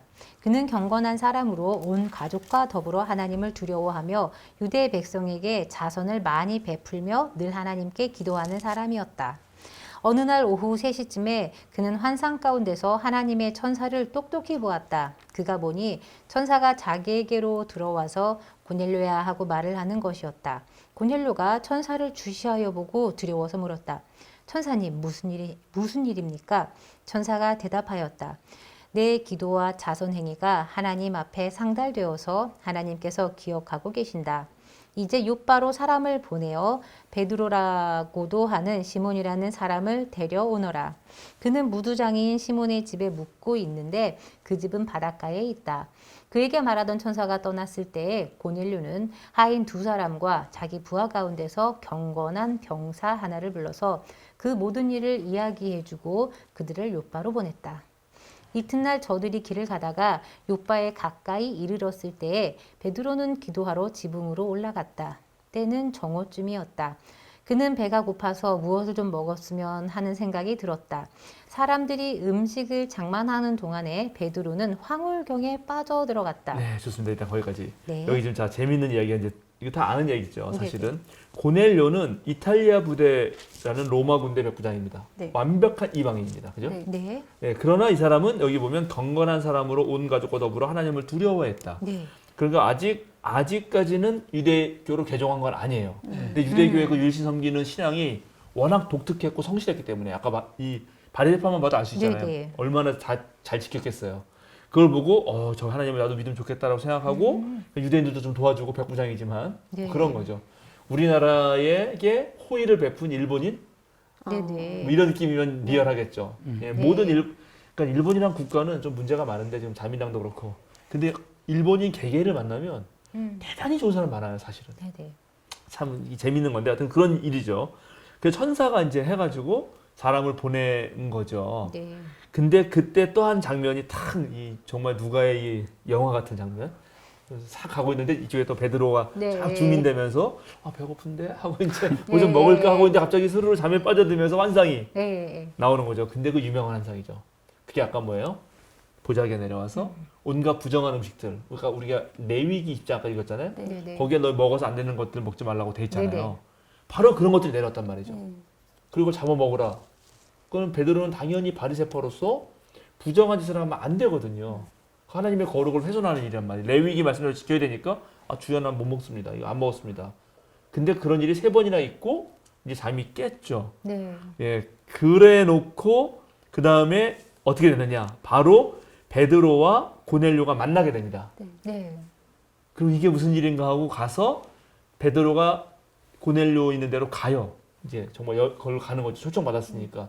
가서 하는 말 중에 하나를 읽어보겠습니다. 그게 또 재미있어요. 10장 28절 읽어보세요. 아니, 한 27절부터 볼까요? 27절, 28절. 그리고 베드로는 고넬료와 말하면서 집 안으로 들어가서 많은 사람이 모여 있는 것을 보고 그들에게 말하였다. 유대 사람으로서 이방 사람과 사귀거나 가까이 하는 일이 불법이라는 것은 여러 번도 아십니다. 그런데 하나님께서는 나에게 사람을 속되다거나 부정하다거나 하지 말라고 지시하셨습니다. 자, 이게 이제 엄청난 초기 그리스도인들의 깨달음이라는 거죠. 이게 바로 바울이 깨달았던 거, 베드로 깨달은 겁니다. 불법이라잖아요. 유대 사람과 이방 사람과 사귀거나 가까이 하는 일은 불법이다라는 거 당연하죠. 네. 그런데 이제 하나님이 나에게 사람을 속되다거나 부정하다거나 하지 말라고 지시하셨다. 네. 이게 이제 바뀐 겁니다. 이게 이제 우리가 계속 얘기했던 디아스포라 유대인이든 팔레스틴 유대인이든 간에 우리만이 선택한 백성이고 우리는 철저히 하나님 지키며 다른 사람 상종하지 말아야 된다는 것에서 그게 아니라는 사실을 깨닫게 된 게 그리스도교의 탄생인 거고 바울의 전향, 그죠? 바울의 삶의 태도가 바뀐 이유예요. 베드로도 똑같죠. 그래놓고 이제 베드로가 그런 고넬료하고 이런저런 얘기를 다 해요. 다 하면서 베드로가 설교를 하는데 어떻게 설교하냐면 봅시다. 34절, 35절, 36절 읽어볼까요? 베드로가 입을 열어 말하였다. 나는 참으로 하나님께서는 사람을 외모로 가리지 아니하시는 분이시고 하나님을 두려워하며 의를 행하는 사람은 그가 어느 민족에 속하여 있든지 다 받아주신다는 것을 깨달았습니다. 하나님께서는 이스라엘 자손에게 말씀을 보내셨는데 곧 예수 그리스도를 통하여 평화를 전하셨습니다. 예수 그리스도는 만민의 주님이십니다. 예, 이렇게 막 설교를 쫙 해요. 네. 그래서 설교를 다 거의 이제 끝마칠 쯤 보면 44절부터 48절. 네, 베드로가 이런 말을 하고 있을 때에 그 말을 듣는 모든 사람에게 성령이 내리셨다. 할례를 받은 사람들 가운데서 믿게 된 사람으로서 베드로와 함께 온 사람들은 이방 사람들에게도 성령을 선물로 부어주신 사실에 놀랐다. 그들은 이방 사람들이 방언으로 말하는 것과 하나님을 높이 찬양하는 것을 들었기 때문이다. 그때 베드로가 말하였다. 이 사람들도 우리와 마찬가지로 성령을 받았으니 이들에게 물로 세례를 주는 일을 누가 막을 수 있겠습니까? 그런 다음에 그는 그들에게 명해서 예수 그리스도의 이름으로 세례를 받게 하였다. 그들은 베드로에게 며칠 더 머물기를 청하였다. 예, 됐습니다. 이제 이게 하나의 아주 명백한 증거입니다. 이제 바울과 더불어서 초기 그리스도인들이 어떻게 기독교가 생겨난 거고, 기독교가 기존의 유대교와 어떤 다른 유대교인지, 사실 다른 유대교로 시작한 거죠. 네. 예, 그것들이 뭐고 나중에 기독교 나오게 된지를 명확하게 보여주는 거죠. 이래서 이제 결국 예수님 만나고 베드로도 이렇게 보여지듯이 바울에게 있어서는 하나님이 유대인과 이방인들 사이에 나눴던 벽을 완전히 깼다. 이게 가장 큰 깨달음이에요. 가장 큰 깨달음. 근데 지금 우리는 이게 이제 뭐랄까 이렇게 삶에 리얼하게 다가오진 않는데 이때 당시 이런 거는 엄청난 충격이거든요. 그럼 리얼하게 원초적인 질문을 하나 드리자면은 하나님께서 율법을 유대인들에게 주시면서 그 내용 중에 하나가 이방인들과 섞이지 말라 근데 이런 내용들이 있잖아요. 그게 이제 이방인들과 섞이게 되면 율법을 잘 지키지 못할 수도 있기 때문에 그렇게 구별을 하라고 하셨던 거고 잘 지키라고 율법대로 잘 지키라고. 근데 이제 그게 지금 경계가 없어진 건가요? 없어지는 거죠. 맞아요. 그러니까는 하나님의 백성으로 맨 처음에 삼으셨고 네. 출애굽해서 그다음에 그 백성들이 하나님의 백성으로 살기 위하여 법을 준 거예요. 근데 그 법을 잘 지키며 살아가기 위해서는 다른 민족의 풍습을 따르지 않아야 되니까 그리고 다른 민족의 법을 따르지 않아야 되니까 그들과 아예 상종하는 것조차도 안 하려고 했고 율법에 나와 있는 것들은 절대 어기지 않으려고 했던 것이 이들의 특정이었죠. 근데 그거에서 이제 벗어나는 거. 그게 지금 이 새로운 생기는 기독교의 특징이고 바울이 깨달은 거죠. 그래서 바울은 자기가 이제 얻은 거는 이제 하나님이 다르게 일하기 시작하신다는 거거든. 네. 네, 그래서 이방인들도 이제는 하나님의 백성 안으로 들어온다. 그럼 이방인에게 가서 이런 사실을 전해줄 사람이 필요하지 않느냐? 네. 누구? 바울? 나. 그래서 이제 바울은 자기 스스로를 이방인을 위한 사도라고 네. 말을 합니다. 그래서 일단 이제부터 바울이 말한 걸 얘기 또 들어봐야 돼요. 이해되셨죠? 자, 그러면 네. 로마서 1장 1절, 로마서 1장 4절 5절, 고린도전서 1장, 고린도후서 1장, 갈라디아서 1장 1절 다 거기를 찾아볼 거예요. 일단 로마서 1장 1절과 4절부터 5절. 그리스도 예수의 종인 나 바울은 부르심을 받아 사도가 되었습니다. 나는 하나님의 복음을 전하기 위하여 따로 세우심을 받았습니다. 네, 고린도전서 1장 1절. 하나님의 뜻을 따라 그리스도 예수의 사도로 부르심을 받은 나 바울과 형제 소스데네는 네, 그렇죠. 거기도 부르심 받았다 그러고 네. 고린도후서 1장 1절. 하나님의 뜻으로 그리스도 예수의 사도가 된 나 바울과 형제 디모데는 고린도에 있는 하나님의 교회와 온 아가야에 있는 모든 성도에게 이 편지를 씁니다. 거기도 하나님의 뜻으로 네. 그래서 사도가 됐다고. 이제 제일 중요한 갈라디아서 1장 1절. 사람들이 시켜서 사도가 된 것도 아니요 사람이 맡겨서 사도가 된 것도 아니요 예수 그리스도께서 그리고 그분을 죽은 사람들 가운데서 살리신 하나님 아버지께서 임명하심으로써 사도가 된 나 바울이. 네, 그렇죠. 거기 갈라디아서가 제일 노골적이죠. 거의 뭐 정통성을 네, 갈라디아서는 화가 났어요. 너는 사도가 아니다라고 하는 것에서. 그러니까 이 말은 지금 바울이 막 생겨나고 있는 유대교 개혁운동, 갱신운동으로서의 그리스도교, 아직 그리스도가 된 건 아닙니다. 네. 거기에 한 일원으로 활동하려고 했을 때 너는 사도가 아니다라는 말을 들었다는 것을 명백하게 알 수 있어요. 네. 지난번에도 이제 사도행전에서도 한번 나부러다 그랬죠. 네. 그런 거, 그런데 끊임없이 자기는 사도라고 하는 거죠. 네. 사도가 된 특징을 한 번 더 요약하자면 살아 계셨을 때 예수님과 함께 있어야 되고 예수님의 부활 현현을 목격해야 돼요. 이 두 가지가 가장 중요한 누가복음 저자의 기준이에요. 누가복음 사도행전 전체에. 근데 바울은 아니라는 거예요. 근데 바울은 자기 스스로는 아니라는 건 나는 예수를 봤다는 거예요. 사도행전에서는 빛과 소리를 들었다라고 그렇게 막 말하지만 본인은 나는 빛과 소리를 본 게 아니라 예수님을 봤다는 거지. 예수님을 봤으니까 부활도 목격한 거고 함께 한 거고 그것은 하나님의 뜻이었다고. 그래서 내가 사도가 되는 거는 물론 진짜 사도성을 갖는 너희들은 예수님과 함께 생애를 쭉 하면서 많은 걸 겪었기 때문에 뭐 좋은데 나도 내가 그건 안 했으니까 작은 사도. 그다음에 고린도서에 보면은 뭐 팔싹동이 같이 된 자에게도 할 때 그렇게 말하지만 나도 사도다라는 거죠. 근데 바울이 왜 이렇게 사도라는 걸 강조했냐는 게 중요해요. 왜 이렇게까지 하냐 이거지. 자, 일단 또 봅시다. 로마서 11장 13절. 이제 나는 이방 사람인 여러분에게 말합니다. 내가 이방 사람에게 보내심을 받은 사도이니만큼 나는 내 직분을 영광스럽게 생각합니다. 네, 15장 16절. 로마서 15장 16절. 하나님께서 이 은혜를 내게 주신 것은 나로 하여금 이방 사람 앞에 그리스도 예수의 일꾼이 되게 하여 하나님의 복음을 전하는 제사장의 직무를 하게 하시려는 것이며 그리하여 이방 사람들로 하여금 성령으로 거룩하게 되게 하여 하나님께서 기쁨으로 받으실 제물이 되게 하시려는 것입니다. 아, 로마서가 아주 잘 나왔네요. 그죠? 고린도전서 9장 1절 2절. 내가 자유인이 아닙니까? 내가 사도가 아닙니까? 내가 우리 주 예수를 뵙지 못하였습니까? 여러분은 주님 안에서 내가 이래서 얻은 열매가 아닙니까? 다른 사람들에게는 내가 사도가 아닐지 몰라도 여러분에게는 사도입니다. 여러분은 주님 안에서 나의 사도직을 표징하는 표입니다. 그렇죠. 고린도 교회 거기가 이제 이방인들의 교회인데 너희들한테는 내가 최소한 사도가 되는 거 아니야. 내가 이방인들 사도니까. 다른 사람이 아무리 예루살렘 교회가 아니라 그래도 이런 거죠. 자, 고린도전서 15장 8절에서 10절. 그런데 맨 나중에 다리 차지 못하여 태어난 자와 같은 나에게도 나타나셨습니다. 나는 사도들 가운데서 가장 작은 사도입니다. 나는 사도라고 불릴 만한 자격도 없습니다. 그것은 내가 하나님의 교회를 박해하였기 때문입니다.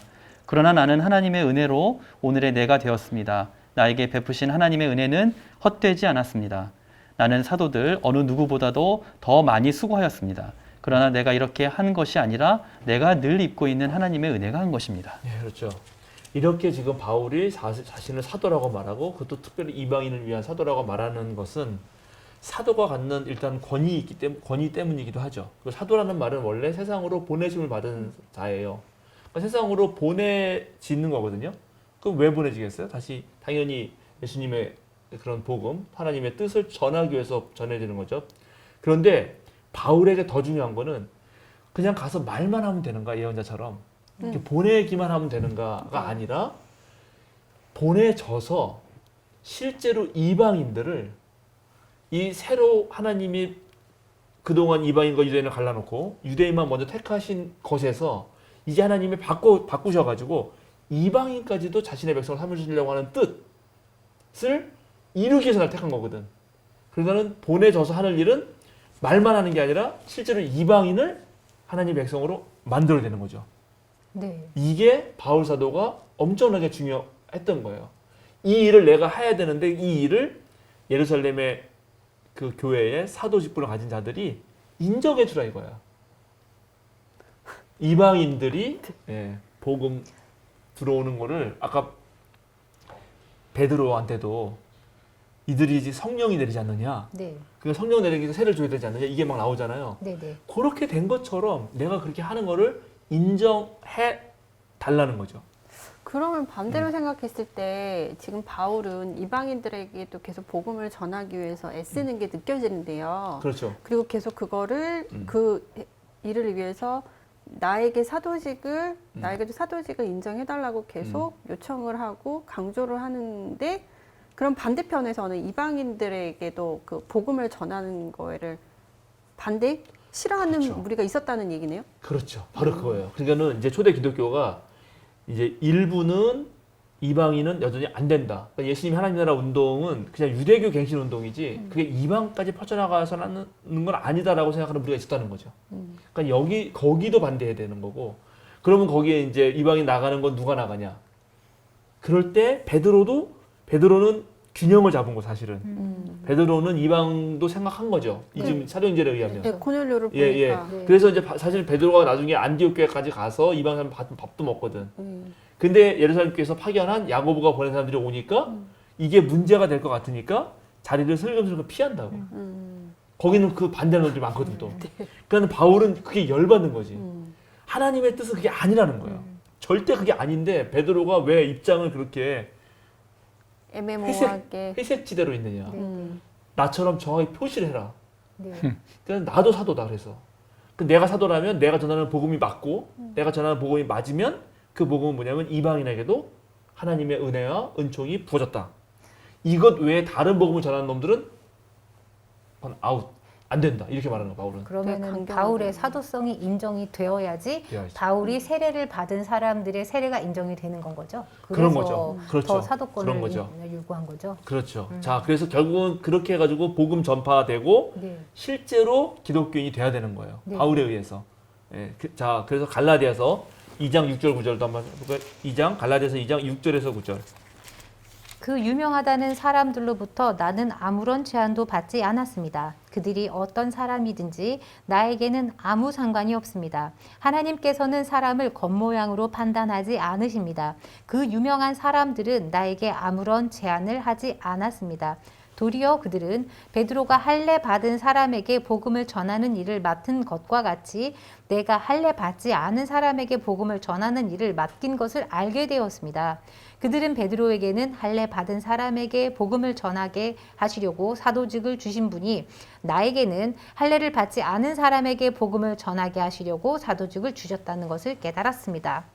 그래서 기둥으로 인정받은 야고보와 게바와 요한은 하나님이 나에게 주신 은혜를 인정하고 나와 바나바에게 오른손을 내밀어서 친교의 악수를 하였습니다. 그렇게 하여 우리는 이방 사람에게로 가고 그들은 할례 받은 사람에게로 가기로 하였습니다. 네, 지금 이게 네. 사도행전과 되게 다른데 뉘앙스가. 사도행전은 마치 바울이 사도행전 그 예루살렘에 가서 그분들에게 약간 읍소해서 네네. 얻어낸 것처럼 말을 네. 해요. 근데 여기 이 뉘앙스는 아닌데. 나는 그런 사람들에게 말한 적 사실은 없다. 네. 그러나 나는 활약을 했고 왜? 예수님을 통해서 하나님이 뜻을 나에게 직접 보여주셨으니까 네. 나는 하나님 보고하는 거지 사람 보고 한 적 없다. 그래서 내 활동 통해서 니네들이 알았지 않느냐. 추르게요. 그래서 결국 니네들이 깨달은 거는 베드로는 할례 받은 사람을 위해서 예루살렘 교회를 상징하는 거죠. 네. 그러면 이제 이방인 안디옥 교회나 이런데 바울은 이방인을 위해서 알게 됐구나. 그래서 그렇게 하기로 한 거 아니냐. 이렇게 되는 거예요. 약간. 네. 그러니까 더 중요한 거는 지금 이방인을 위해서 누구에게 복음을 전하느냐가 제일 중요한 거죠. 그래서 이제 바울은 이렇게 사실은 이제 이게 되게 중요한데 많은 사람들이 바울이 그 다메섹 체험 한 다음에 아라비아 사막 가서 약간 예수님처럼 뭐 수도하다가 이제 뭐 이렇게 돌아왔다 이렇게 말하는데 그렇지 않아요. 요즘에 바울 연구에 의하면 바울은 다메섹 체험을 하자마자 자기가 익숙한 공간인 그 아라비아 사막에 가서 그쪽 동네에 가서 네. 나바테아 왕국 근처인데 거기서 전도 활동을 합니다. 그 전도 활동 실패해요. 다시 다메섹으로 돌아와서 또 전도 활동하고. 그 전도 활동을 그냥 하는 거예요. 어느 누구도 허락받지 않고. 왜? 하나님이 나를 직접 불러준 거다. 이렇게 보기 때문에. 네. 그래서 아까 여쭤보고 싶은 게 그거였어요. 예. 계속 구질구질하게 자꾸 본인의 사도의 정통성 뭐 이런 걸 강조를 하고 인정을 받으려고 하고 뭐 저같으면 아유 말아라 그냥 아니면 내가 그냥 그런 거 없이 그냥 나는 내가 하나님의 일을 하겠다 이름 없이 그냥 그럴 수도 있는데 굳이 그냥 사도직 막 그렇게까지 하는 이유가 사실 뭘까 그게 굉장히 궁금했거든요. 근데 이제 그게 이제 하나님의 은혜라고 말씀하시니까 그거겠죠? 네, 그런데 그렇게만 그러니까 사실 그렇게 하기 때문에 네. 바울은 기존 유대교 사회, 디아스포라 유대인 공동체 사회에서 되게 껄끄러운 존재죠. 네. 네. 그리고 아직 그리스도인이 되지 않은 유대인 사회에서는 배교자예요. 네. 네. 변절자고 저 자식은 죽여야 되는 거예요. 네. 그죠? 우리랑 같이 하다가.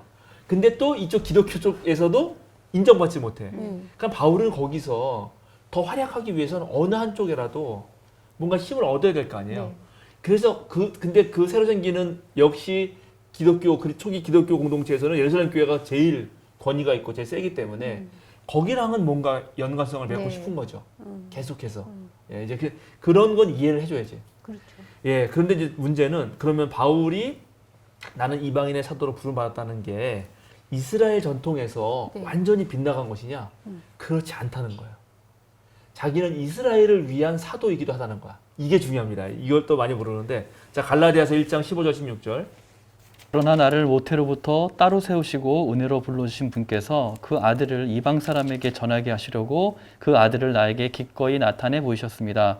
그때 나는 사람들과 의논하지 않았고. 네 좋습니다.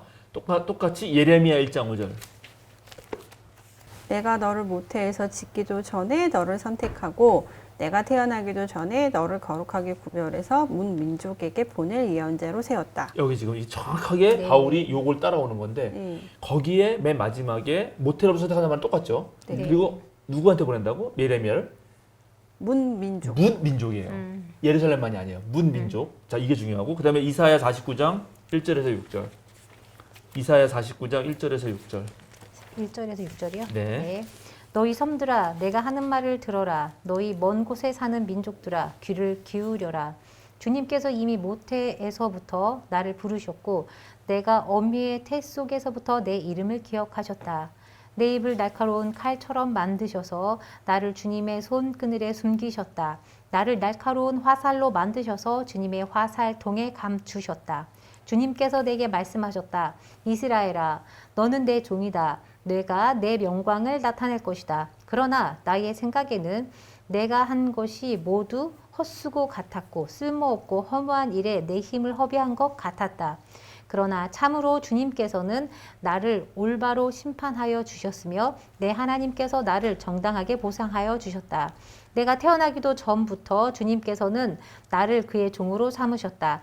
야곱을 주님께로 돌아오게 하시고 흩어진 이스라엘을 다시 불러 모으시려고 나를 택하셨다. 그래서 나는 주님의 귀한 종이 되었고 주님은 내 힘이 되셨다. 주님께서 내게 말씀하셨다. 주님께서 이렇게 말씀하셨다. 너가 내 종이 되어서 야곱의 지파들을 일으키고 이스라엘 가운데서 살아남은 자들을 돌아오게 하는 것은 너게 오히려 가벼운 일이다. 땅끝까지 나의 구원이 미치게 하려고 내가 너를 문 민족의 빚으로 삼았다. 네, 여기도 문 그죠? 민족의 빚. 네. 야곱과 이스라엘뿐만 일으키는 뿐만 아니라 모든 민족의 빛으로 네. 야곱과 이스라엘 일으키는 거는 그건 쉬운 일이다. 네네. 정말 땅까지 하겠다. 이게 이미 구약에 있단 말이죠. 근데 왜 네. 이스라엘 백성들은 이거를 인정하지 않고 자기 민족 이랬을까요? 자, 그래요. 그 아주 좋은 질문이에요, 사실은. 네. 근데 세상의 약자는 모두를 품고 싶지. 세상의 약자는 모두를 품고 싶다.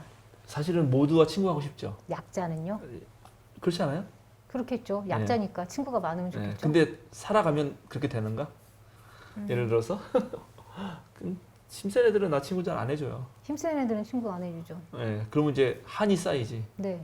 저것들 봐라. 죽을래. 네. 나도 우리끼리만. 너랑 친구 하나 봐라. 우리끼리만이 되는 거예요. 이 사람들의 원래 꿈, 이 하나님의 백성으로 선택받은 거는 사실 세상에 어떠한 리더가 되고 세상 사람들을 모두 하나님께로 불러오기 위한 그런 임무를 가지고 뛰었는데 네, 그 선택받은 그 자들. 선택받았죠. 네, 그런데 그들은 사실은 근데 하나님이 세상에 가장 약자를 선택했잖아요. 그렇죠. 히브리. 네, 그래서 이들의 실제 삶은 약자로 살았잖아요. 생각해 보세요. 예, 그러니까 노예였고. 예, 그랬잖아요. 이스라엘이 뭐 제대로 한 번이나 물론 요즘에는 그 미국의 힘을 얻어서 나쁜 놈들이 됐지만은 옛날 역사를 보면 그렇잖아요. 네, 그러니까 이제 이런 게 이해가 되죠, 사실은. 다르게 생각했어요, 저는. 그래서 뭐, 배타적이구나. 하나님 음. 전쟁이나 그쵸? 그 당시에는 뭐 구약 시대, 고대 시대니까 무력을 통해서 다 통합한다, 정복한다 그렇게 저는 완전히 네. 예, 그런 걸 기대했죠. 정치적 메시아를. 베드로도 그랬고 다. 그런데 그게 아니라는 게 지금 이제 십자가에 달리신 그리스도 때문에 바울도 바뀐 거죠, 생각이. 예. 그래서 이런 방식으로 문 민족들을 불러 모은다라고 생각을 한 거죠. 아, 그러니까 네. 약자였고 소외당했기 때문에 본인들만 선택받은 백성이었고 그래서 예수님이 오시면 정복자로서 전 세계를 불러 모아서 우리가 전체를 지배하는 자들이 될 거라는 꿈을 갖고 있었던 거라는 그렇죠. 거죠. 온 세상을 다스릴 때 12지파, 12모자가 있는데 거기에 12명 다 앉아서 결국은 온 세상 다스릴 거다. 너희들과 친구가 되어가지고 너희를 하나님 나라 백성으로 친구처럼 수용하는 게 아니라 우리는 지배하게 되는 그런 자로서 어떤 메시아를 기다리고 있다는 그런 느낌인 거예요. 이제 그런 생각들을 했었을 것이다. 했었을 거죠. 이 그러나 이스라엘 어쨌든 예, 그렇게 된 거죠, 사실은. 예, 근데 이제 바울 사도는 어쨌든 간에 단순히 유대와 이방인을 나눠서 유대인만 하는 게 아니라 모든 민족이 다 하나님 발 아래 있을 거다라고 하는 비전이 네.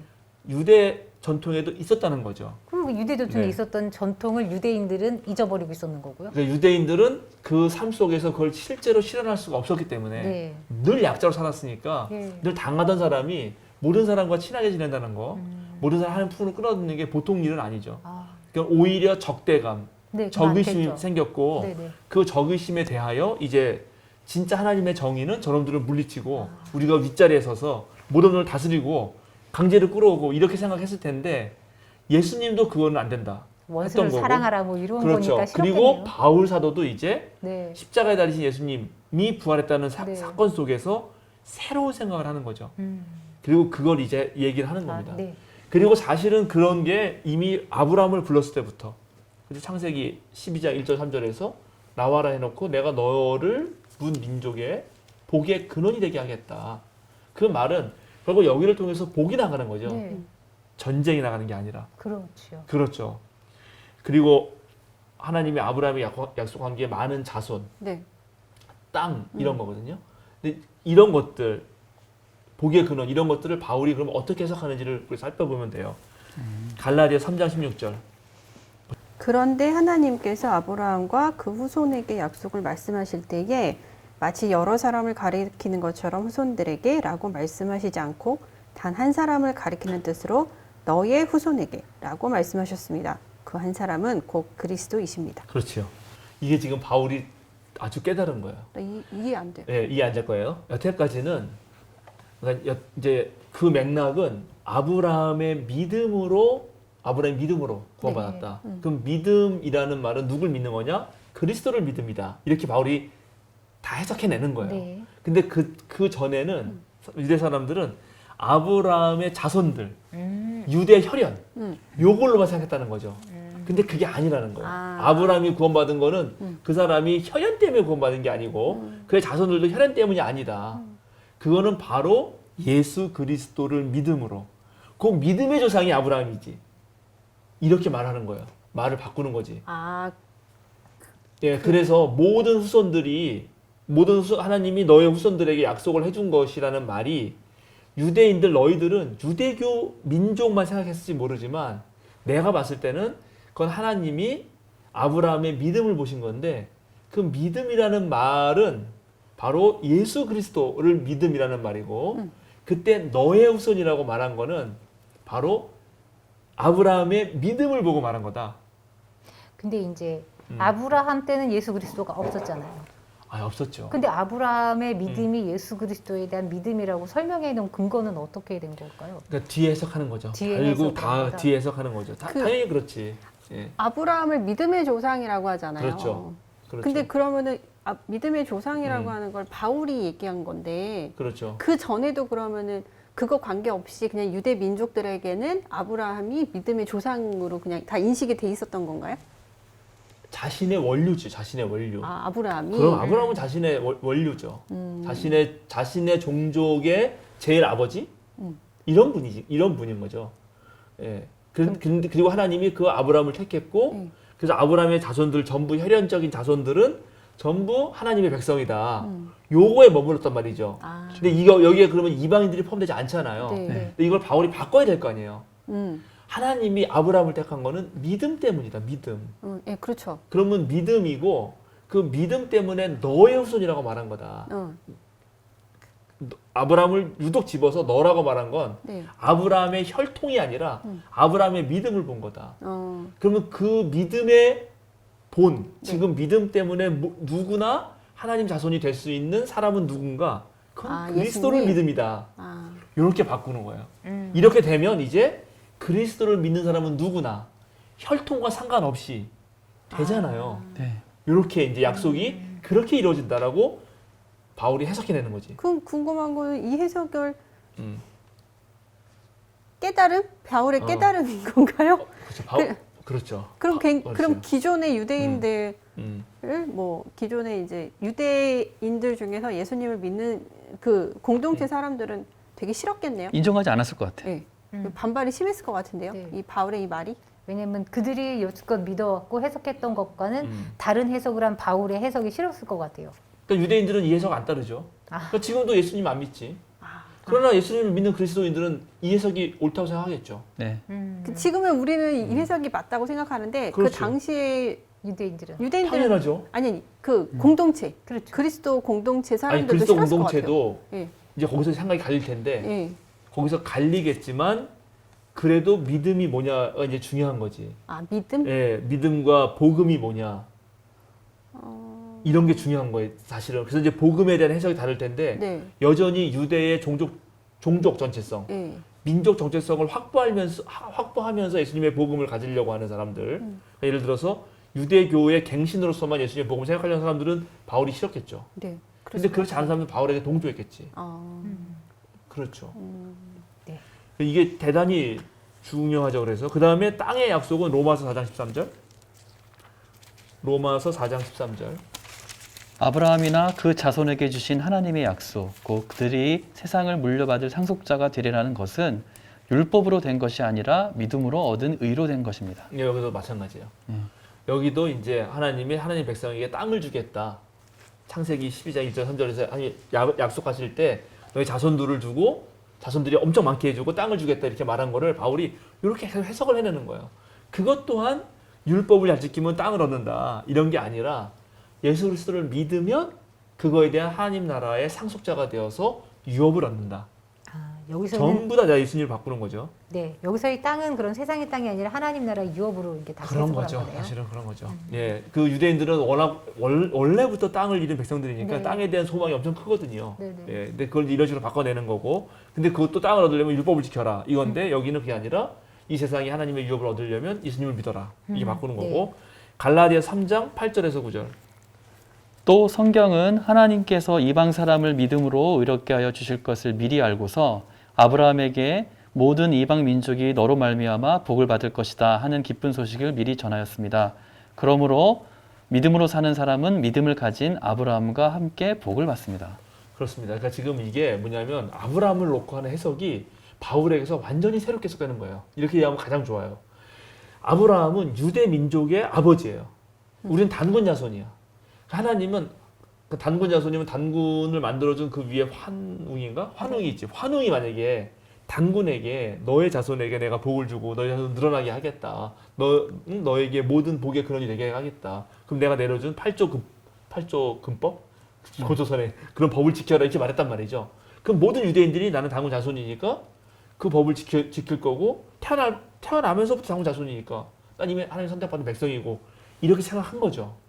근데 이건 당연히 유대 종족주의에 빠지잖아요. 민족주의에. 네. 그런데 바울 사도가 생각할 때 하나님이 그런 하나님이 아니라는 걸 아는 거죠. 아. 하나님은 온 모든 민족의 하나님이라는 거예요. 그 모든 민족의 하나님이라는 것을 놓고 다시 아브라함을 봤더니 아브라함이 유대교 혈연 때문이 아니라 원래부터 아브라함을 하나님 부를 때 보니까 아브라함이 하나님을 믿었잖아요. 네. 믿고 따른 거 아니에요. 네. 그 믿음 때문이었다. 그럼 오늘날 우리는 누구를 믿음으로써 그런 복을 받느냐? 그건 유대 민족이라서가 아니라 누구든지 예수님을 믿으면 그 믿음으로 말미암아서 후손도 믿음의 후손이 되는 거고 그리고 세상을 유업으로 받고 모든 민족이 다 하나님의 복을 받는 거죠. 이게 바울의 설득이고 주장이지. 네. 그리고 바울이 그렇게 이방인이 이제 그렇게 해서 구원을 받잖아요. 하나님 백성이 돼서. 그러면 누가 질투나겠어요? 유대인들이 질투날 거 아니야. 네. 네. 그렇게 하기 위해서 자기가 이방인 사도 뽑았다는 거야. 자기가 유대인들을 구원받지 말라는 게 아니라 오히려 여기 가서 내가 전도를 해가지고 얘네들이 하나님부터 구원을 받으면 그동안 하나님에게 등 돌렸던 애들 지금 아직 예수님을 통해서 모든 백성을 구원하시려고 하는 걸 깨닫지 못하고 여전히 이방인을 멸시하는 그런 유대인들도 이걸 보고 회개해서 구원을 받을 것이라고 하는 것이 바울의 생각입니다. 그러면 그게 다메섹 사건 이전에 바울과 같은 사람이라고 생각하면 되는 거죠. 그렇죠. 그 사람들도 구원을 시키려면 말을 안 듣잖아요. 지금 예수도 네네. 안 믿고. 그리고 이방인까지 펼쳐나갔다라고 하는 거는 더 거부하겠죠. 그 사람들은. 그렇겠죠. 자기네만 선민인데. 네. 근데 이방인들이 진짜 구원을 받거든 하나님에 의해서. 네네. 그러면 생각이 달라지겠지. 음. 우리가 뭔가 잘못했나? 그러면서 다시 하는 거예요. 그러니까 지금 그 바울이 이제 로마서 9장부터 11장에 보면 접붙이는 그런 얘기도 막 하면서 얘기를 하는데, 그죠? 나무가 원래 있는데 원래 가지가 있어요. 근데 가지를 잘라내고 거기다 접을 붙였어. 근데 얘가 잘 돼. 네. 그럼 여기 원래 붙여있던 건 얼마나 더 잘 되겠냐. 이런 얘기 해주면서 양쪽 다 설득하는 거죠, 바울은. 그래서 이제 모두가 구원받는. 그런데 이제 이렇게 하는 것의 역시 핵심은 바울이 생각한 하나님의 의라는 거예요. 하나님의 의. 예, 이제 요게 중요한데, 자, 요걸 보겠습니다. 로마서 1장 16, 17. 로마서 1장 16, 17. 나는 복음을 부끄러워하지 않습니다. 이 복음은 유대 사람을 비롯하여 그리스 사람에게 이르기까지 모든 믿는 사람을 구원하는 하나님의 능력입니다. 하나님의 의가 복음 속에 나타납니다. 이 일은 오로지 믿음에 근거하여 일어납니다. 이것은 성경이 기록한 바 의인은 믿음으로 살 것이다 한 것과 같습니다. 이거 좋습니다. 로마서 3장 29절 30절. 하나님은 유대 사람만의 하나님이십니까? 이방 사람의 하나님도 되시지 않습니까? 그렇습니다. 이방 사람의 하나님도 되십니다. 참으로 하나님은 오직 한 분뿐이십니다. 그러므로 하나님께서는 할례를 받은 사람도 믿음을 보시고 의롭다고 하시고 할례를 받지 않은 사람도 믿음을 보시고 의롭다고 하십니다. 그러면 믿음으로 말미암아 우리가 율법을 폐합니까? 그럴 수 없습니다. 도리어 율법을 굳게 세웁니다. 예, 지금 이게 이제 바울의 엄청난 설득인 거예요. 너희가 정말로 유일신 하나님을 믿는다면, 진짜 유일하신 하나님이면 모든 사람이 하나님 백성일 수밖에 없지 않느냐. 그렇죠? 유일신이니까. 그렇죠. 그렇죠. 네. 이 말 하는 거예요. 그러니까 할례 받은 사람이 할례 받지 않은 사람이나 다 하나님 안에 있다.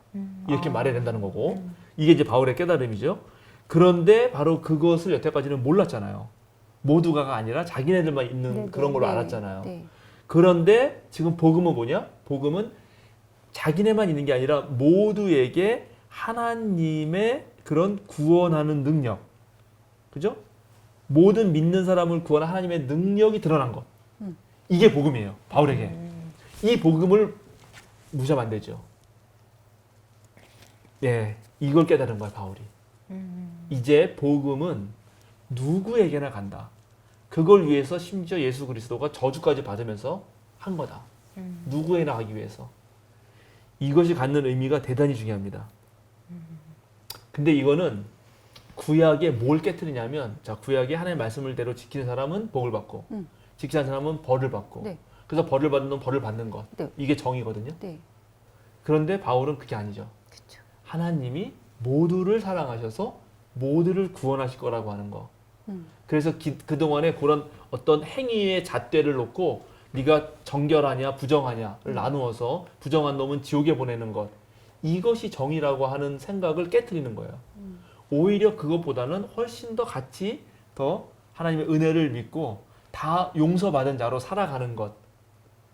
그것이 하나님의 구원의 어떤 계획이었다. 그걸 위해서 예수님이 십자가에 돌아가신 거다라고 얘기한 겁니다. 근데 이제 이렇게 생각하게 된 거에 가장 밑바닥에 뭐가 있냐면, 바울 시대에 생각했던 유대인들의 종말론이 있어요. 종말론. 종말론 때문에 이게 가능한 거예요. 종말은 뭐냐면 이제 마지막 시대가 온다는 거야. 네. 마지막 시대. 마지막 시대는 진짜 끝인 거야. 진짜 끝. 그럼 마지막 시대를 어떻게 여냐? 여는 게 중요한데, 마지막 시대를 열어요? 예, 그러니까 마지막 시대, 끝나는 게 아니고. 마지막 시대를 연다는 건 마지막 시대가 이제 끝인데, 네. 시대가 여러 시대가 있는데 진짜 마지막 시대가 있어요. 마지막 시대를 알리는 여는 게 필요해야지 알 거 아니야, 우리가. 어느 시대인지 모르잖아. 다 모르는데 이게 진짜 마지막 시대라는 걸 알리는 여는 게 필요한데, 그 열게 해준 거를 바울은 예수님의 부활로 본 거예요. 아. 왜냐면 모든 사람이 부활할 거거든, 예수님 때문에. 아. 그러면 그 부활을 열어둔 사람이 예수님인 걸 알고, 그러면 이 예수님이 열어놓은 것을, 예수님이 부활하셨다는 것을 통해서 우리는 그럼 뭘, 마지막 시대가 어떻다는 걸 알게 된 거냐? 결국 하나님의 의가, 아까 말한 하나님이 모두를 구원하시겠다고 하는 거를 예수님의 부활을 통해서 보여주셨다. 그래서 모든 사람이 구원 받을 거고 그걸 빨리 받아들여야 되지 않느냐? 그럼 나는 그거를 전하는 사람이 되겠다. 그래서 이방인들이나 유대인이나 이제 하나님이 모든 장벽을 없앴다. 라고 하고 그 시대가 열렸으니까 예수님하고 거의 똑같죠. 열린 시대를 빨리 살아내야 된다라는 거죠. 이제 이게 갖는 이것이 갖는 의미는 크게 두 가지인데, 하나는 종교적 차원이 있고 사회적 차원이 있어요. 네. 종교적 차원은 이제 하나님께 그동안 벌을 받아가지고 우린 다 지옥 갈 거거든. 그리고 유대인들은 자기네만 구원받고 저 이방민은 다 지옥 간다. 이런 생각이 가득 차 있었거든. 그죠? 그리고 유대인들 중에서도 율법을 제대로 못 지킨 놈들은 지옥 가는 거죠. 바리새파는 그래서 자기 지옥 안 가려고 열심히, 지옥이란 말 제가 은유로 쓰는 건데 심판 안 받으려고 열심히 지켰죠. 근데 그걸로 되나? 물론 그거 된다고 믿는 놈들도 있겠죠. 바울이 그랬을지도 몰라요. 그래놓고 자기는 지켰고 쟤네들은 안 돼. 이렇게 생각했던 것인데, 이제 하나님과 관계 속에서도 하나님이 예수님을 통해서 모든 사람을 받아들이기로 마음먹으셨다 하는 게 종교적 차원이에요. 그러면 하나님이 그렇게 하셨으니까 그것이 이 사회에서 어떻게 펼쳐지느냐, 이게 사회적 차원인데, 첫 번째가 오늘 얘기하는 거, 오늘 가장 핵심적으로 말한 거는 유대인과 이방인의 벽이 사라졌다는 것입니다. 근데 이게 이제 확대되는 거예요. 그럼 뭐가 되냐? 자유인과 노예의 벽이 사라집니다. 남자와 여자의 벽이 사라져요. 네. 그게 가능했겠는가, 1세기에? 아니요. 불가능했겠죠. 네. 근데 가능하다라고 믿은 사람들이 등장을 한 거고, 그게 로마를 뒤집어 엎은 거예요. 아. 그게 구원이라는 거야. 그런 세상이. 사회적으로. 사회적 해석. 예, 그래서 그거를 다음 시간에 할 겁니다, 이제. 다음번에. 그래서 다음번에 바울의 이런 생각이 그 중에 하나의 예로서 노예제도. 네네. 노예제도는 당연한 겁니다. 그거는. 그때 당시는 매우 당연한 거고, 그걸 통해서 그리스 로마 문명은 섰어요. 근데 그것을 당연하게 여기지 않는 이제 무리가 생겨난 거예요. 그게 초대교회죠. 그리고 바울이 그걸 들고 다녔잖아요. 네네. 그래서 그거를 일구기 위해서 바울이 이제 깨달았잖아요. 네네. 하나님이 어떻게 활동하시는지를. 그걸 일구기 위해서 어떻게 하는지를 보여드릴게요. 네. 근데 또 다른 한편에서는 바울은 노예제도를 지지하고 다 종으로 있으라고 맞아. 했고 네. 그런 구절이 있거든요.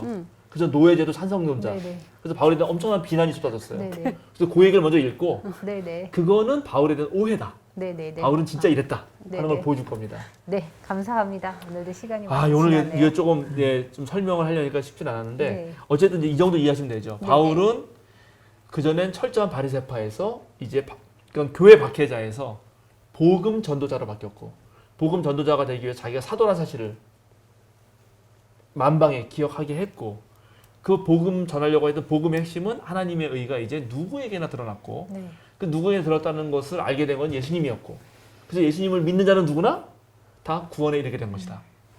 감사합니다. 아, 좀 정리된 것 같아요. 어느 정도.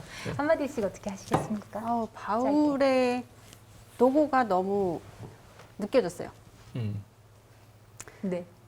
이렇게 일을 하기 위해서 아까 이제 중간에 작업? 말씀드렸듯이 본인의 사도성을 계속 강조해야 했던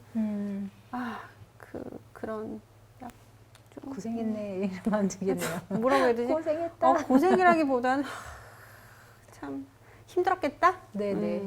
그런 게 좀 느껴졌습니다. 네.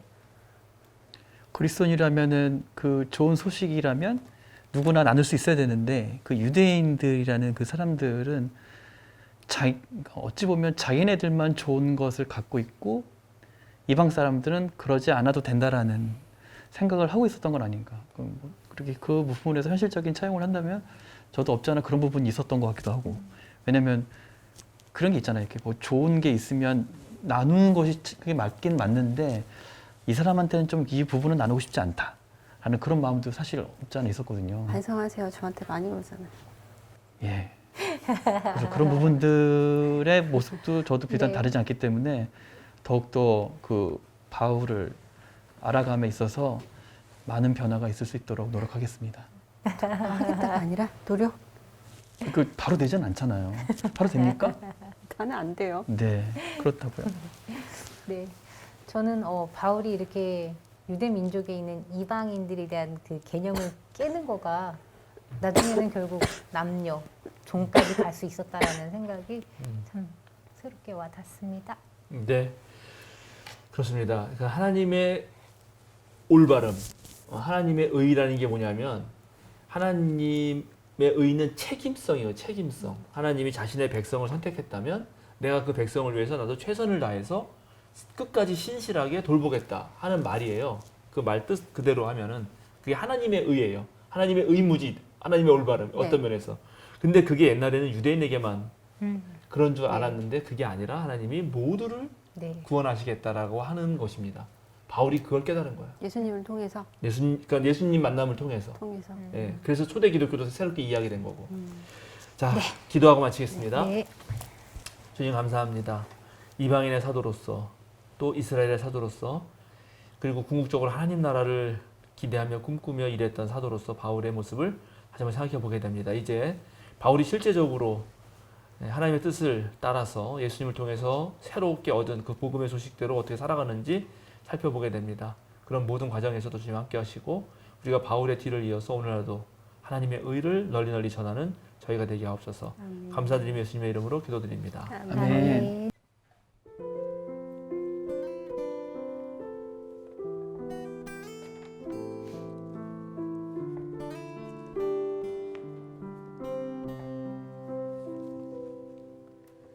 내 안에 가장 귀한 것 예수를 알미라. 금은보다 더 귀한 것 예수